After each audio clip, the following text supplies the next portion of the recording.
Salut les petits loups et bienvenue dans cette vidéo de présentation d'un de mes prototypes. Alors j'espère qu'il vous plaira. On y va? Allez zou! Dans la piste des animaux, les joueurs sont confrontés à l'arrivée d'une tempête. Ils vont devoir aider Arthur, le petit naturaliste, à sauver un maximum d'animaux. À chaque fois qu'ils vont pouvoir sauver un animal, Arthur va avancer sur la piste. Sinon, ce sera l'avancée de la tempête. À la fin du jeu, si Arthur est devant la tempête, tous les joueurs gagnent.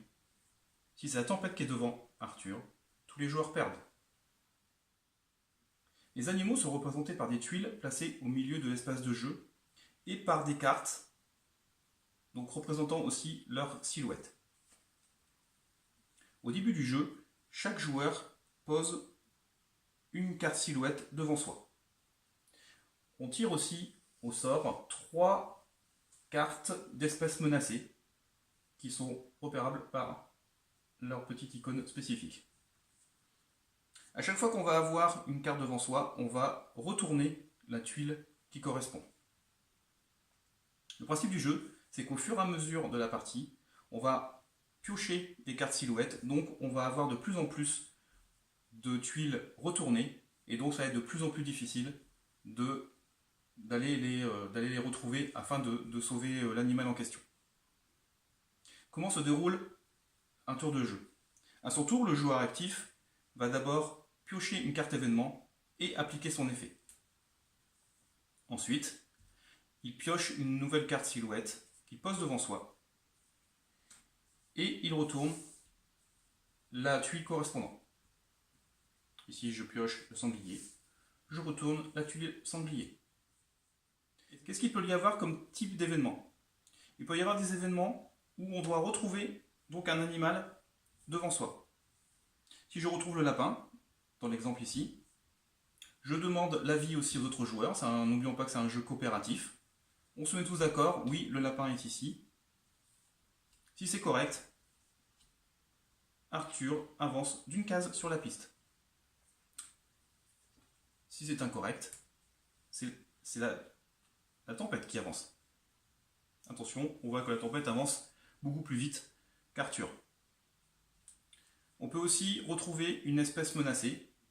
Si on arrive à retrouver une espèce menacée, Arthur avance de 3 cases. On peut tomber sur une carte chance. À ce moment-là, on peut sauver un animal sans avoir besoin de retrouver la tuile.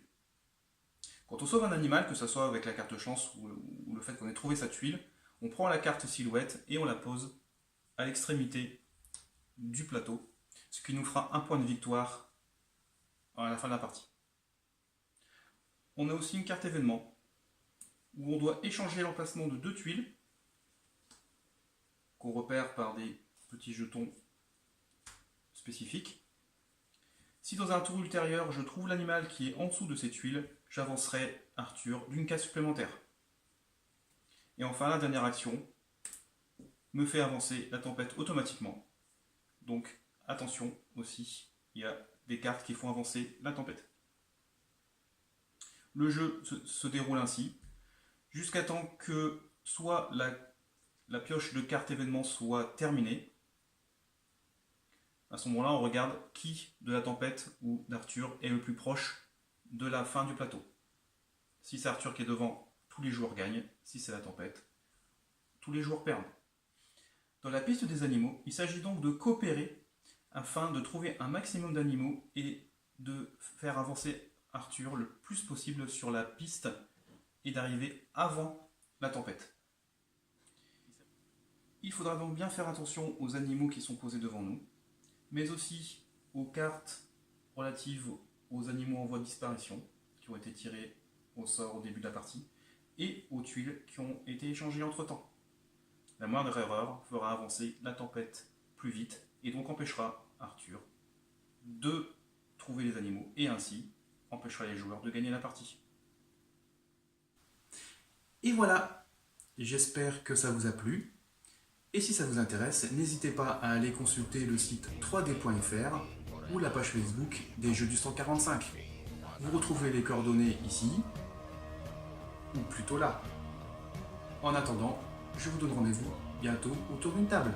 Allez, ciao ciao les petits loups!